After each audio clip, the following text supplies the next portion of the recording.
Di awal film memperlihatkan seorang wanita yang bernama Rini sedang meminta royalti ibunya. Namun penjualan rekaman lagu ibunya sudah tidak jalan, berarti tidak ada lagi royalti untuknya. Lalu Rini pun pulang ke rumahnya. Di sana ada sang nenek, Bondi, dan juga si bungsu Ian. Kemudian Rini melaporkan bahwa perkiraan mereka tidak meleset, yaitu tidak ada lagi royalti. Selain itu, Rini menyayangkan rumahnya yang sudah digadaikan, dan sekarang mereka kesusahan untuk membayarnya. Jadi sang ayah terpaksa menggadaikan rumah ibunya untuk biaya pengobatan ibu mereka yang sedang sakit. Lalu suara lonceng berbunyi dan itu adalah tanda sang ibu memanggil mereka. Bondi ditegur oleh sang kakak kenapa ia tidak menghampiri ibunya dan kelihatannya si Bondi takut. Saat dihampiri, si ibu seperti ketakutan karena melihat sesuatu dan sang ibu sudah tidak bisa berbuat apa-apa. Malam pun gelap. Tony pulang dari sekolah, sekalian ia memuas-muasin memakai motor sebelum diambil oleh si pembeli. Di sisi lain, Bondi menceritakan kalau kata guru agamanya jika ada orang yang meninggal lalu 40 langkah pelayat meninggalkan kuburannya, maka mayat di kuburan itu akan bangun dan sadar kalau dirinya sudah memakai kain kafan, terus mati lagi. Lalu datang Ian, dan si Ian ini tidak bisa mendengar. Tony yang baru tiba, ia membawa rendang hasil dari menjual jam tangannya, dan sang kakak tidak menyukai perbuatan Tony. Suara lonceng berbunyi lagi. Tony menghampiri dan menyisir rambut ibunya, sambil berkata kalau sang ibu sehat kembali dan ia bernyanyi lagi, maka Tony yang akan bermain gitarnya. Rambut si ibu nampak rontok, dan Tony dibuat takut oleh gelagat ibunya. Kasihani anak-anak. Di saat Rini sedang tidur, ia terbangun karena suara lonceng si ibu. Dengan segera ia menghampirinya, namun Rini keheranan karena sekarang ibunya bisa berdiri. Rupa-rupanya itu hanya mimpi, akan tetapi rasanya seperti dejavu. Rini kembali mengecek ibunya dan dia sedang berdiri, namun kali ini si ibu menghembuskan napas terakhirnya.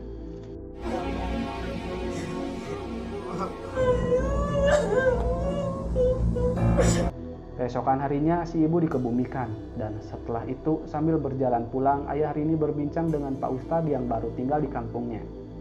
Bondi yang terngiang-ngiang dengan kata gurunya, ia berhenti di langkah 39 karena ia percaya bahwa ibunya akan bangkit sejenak. Namun Rini menyuruhnya untuk segera pulang. Pada malam harinya, Bondi meminta untuk pindah kamar karena jendela kamarnya tepat menghadap ke kuburan, dan sang ayah menjelaskan bahwa di kuburan hanya ada orang yang mati dan mereka tidak berbahaya, dan yang lebih berbahaya ialah orang yang hidup. Setelah itu sang ayah menjelaskan bahwa dirinya akan keluar kota karena urusan pekerjaan. Meski sang istri baru meninggal, namun urusan rumah tangga tidak bisa menunggu. Selain itu, rumah juga kalau tidak ditebus bakalan disita, dan ia harap agar anak-anaknya bisa mengerti. Si Bondi yang tidak bisa tidur, ia melihat-lihat keluar jendela dan sepertinya di sana ada seorang penjaga makam. Beralih ke Tony, saat ia sedang mendengarkan radio, tiba-tiba suara lonceng berbunyi. Karena ia penasaran, Tony pun mengeceknya. Keesokan harinya, Tony berangkat sekolah, sementara itu Bondi meliburkan diri. Dan Rini, ia merasakan hal-hal aneh saat baru selesai menimba air. Jadi ayah mereka sudah berangkat. Kali ini giliran Bondi yang diteror sesuatu.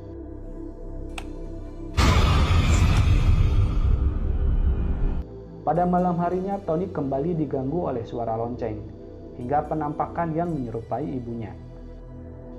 Di sisi lain, Ian membangunkan kakaknya untuk diantarkan ke toilet. Karena Bondi tak kunjung bangun, Ian pun pergi sendirian.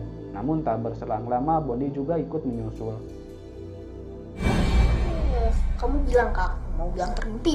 Saat mereka akan kembali ke kamar, Ian merasa takut dengan foto ibunya.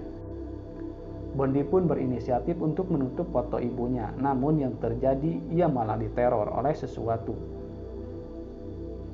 Sementara itu, sang nenek menulis sebuah surat entah untuk siapa. Keesokan harinya, Tony menguburkan barang milik ibunya. Dan Hendra, anak Pak Ustadz, memberitahukan kalau sewaktu ia mengubur jasad ibu Rini, dirinya melihat sosok perempuan. Dan malam harinya Hendra kembali ke kuburan itu untuk memastikan sesuatu. Hingga yang Hendra khawatirkan terjadi. Beberapa hari kemudian, Hendra lewat ke depan rumah Rini dan melihat sosok mirip ibu mereka.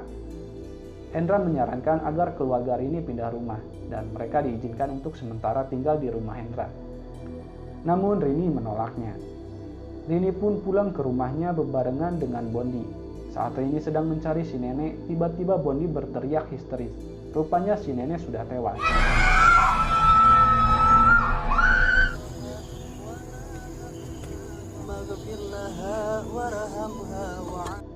Karena insiden itu, Bondi menjadi sakit dan juga ayah mereka belum ada kabarnya. Ketika Rini menyimpan kursi roda si nenek, ia menemukan surat si nenek untuk seseorang. Rini pun meminta bantuan Hendra untuk mengantarkan surat itu. Singkat saja, mereka tiba di rumah susun. Rupanya Rini sudah membaca surat itu, dan isinya si nenek meminta pertolongan Pak Budiman untuk menyelamatkan anak dan cucunya. Rini sempat ditegur karena telah membaca surat untuk orang lain. Hingga akhirnya Budiman menceritakan bahwa dirinya dan si nenek adalah teman dekat sedari SD. Si nenek menikah dengan teman sekolah mereka, dan ia dikaruniai anak yaitu bapaknya Rini.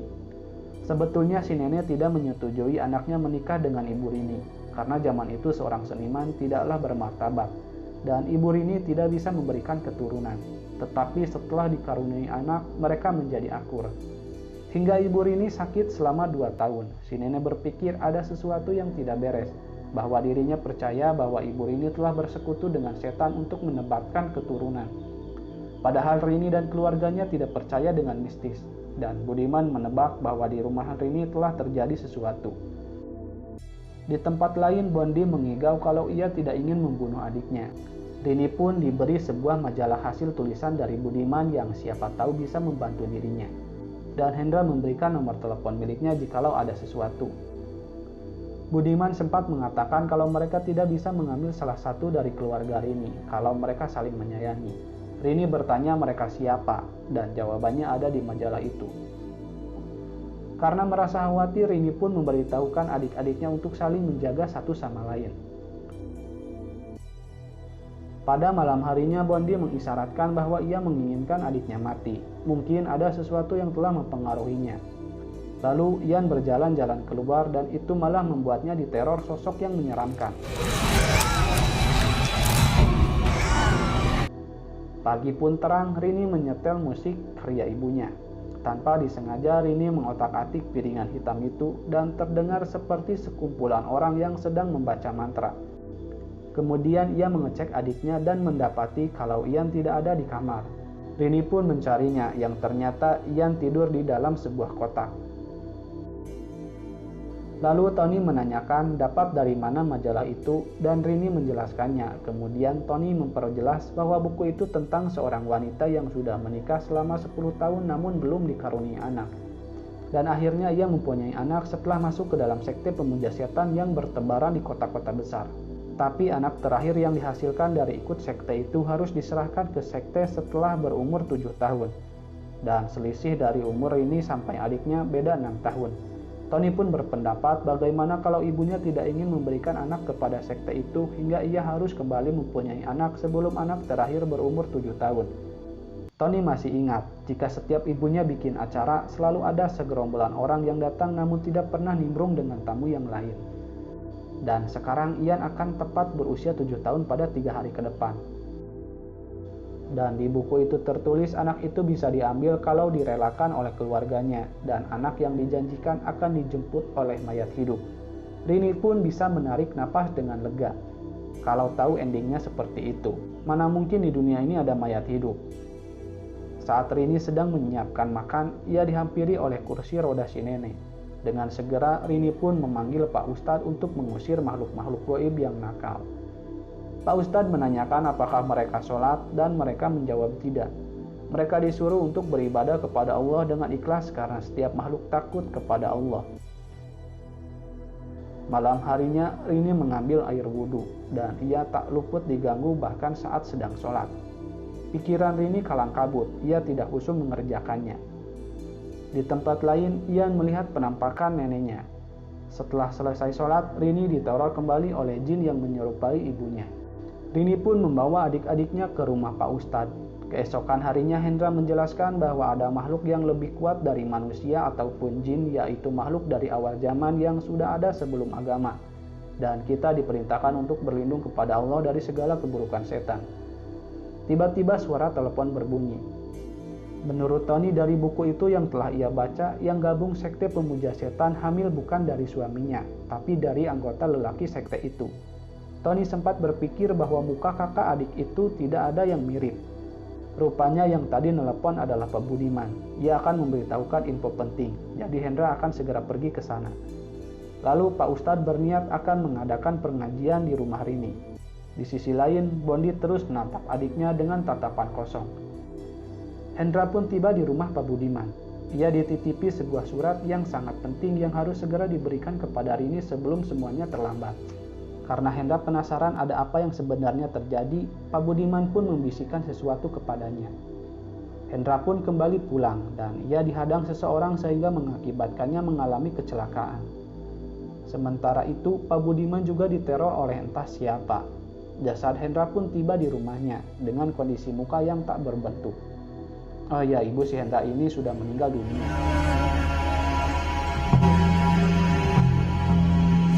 Pada malam harinya, Rini hendak dibawa oleh seseorang. Beruntung ia bisa selamat. Bebarengan dengan itu, ayahnya juga baru tiba dari luar kota.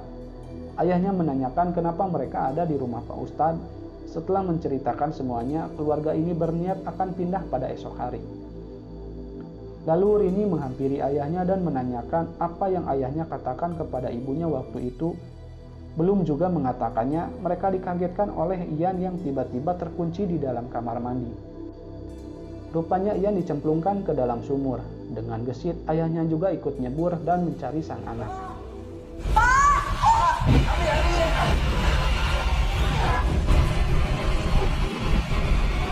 Setelah itu, di luar nampak ada banyak orang yang sepertinya akan membawa Ian. Bukan hanya itu, ayah Rini dan Tony dipisahkan dengan si bungsu. Sepertinya sesuatu yang menyerupai sang nenek berusaha membawanya. Namun Bondi berhasil menolong Ian. Lalu ayah Tony menantang mereka dan ia takkan rela mereka membawa putranya. Dan orang-orang itu seperti menaburkan sesuatu. Kemudian mereka pun pergi. Keesokan harinya, Rini dan semuanya berkemas. Mereka berencana akan pindah ke kota. Setelah cukup lama menunggu, mobilnya tak kunjung datang. Dan yang datang ialah Pak Ustadz yang ingin mengucapkan salam perpisahan. Rini yang bete, ia mencari angin segar di luar. Tanpa disengaja ia menemukan seperti biji saga dan Rini pun membawa beberapa biji. Kemudian Pak Ustadz meminta maaf karena pada waktu itu ia tidak bisa membantu dan sejujurnya ia masih shock. Tanpa terasa hari sudah malam dan mobil juga tak kunjung tiba. Pak Ustadz yang kesepian ia meminta izin untuk menginap di sana. Tiba-tiba mati lampu. Rini yang akan tidur ia teringat dengan surat yang jatuh dari saku Hendra. Setelah membacanya, rupanya surat itu mengkoreksi tulisan sebelumnya bahwa anak terakhir hasil pemujaan setan bukan diambil untuk dikorbankan, tapi mereka adalah titisan anak iblis. Mungkin saja nenek mereka berusaha untuk menyelamatkan mereka. Selain itu, para anggota sekte yang datang ke rumah anak yang terpilih bukan untuk diambil, melainkan memberikan tanda kepada para penjemput. Tiba-tiba terdengar suara lonceng. Rupanya itu adalah hantu ibu mereka. Di sisi lain, tingkah Ian menjadi aneh dan sekarang ia bisa berbicara. Kini giliran ayah mereka yang diteror sosok mirip istrinya. Bukan hanya itu, Pak Ustadz pun tak luput merasakan adrenalin yang luar biasa. Dengan segera mereka mencari anggota keluarganya yang lain. Di sisi lain, Pak Ustadz harus meregang nyawa.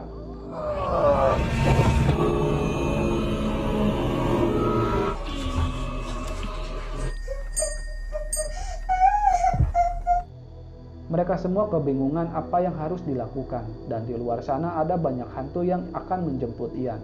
Mereka berduyun-duyun mengepung rumah itu. Dan hantu si nenek, ia berusaha menahan hantu yang lain yang akan masuk.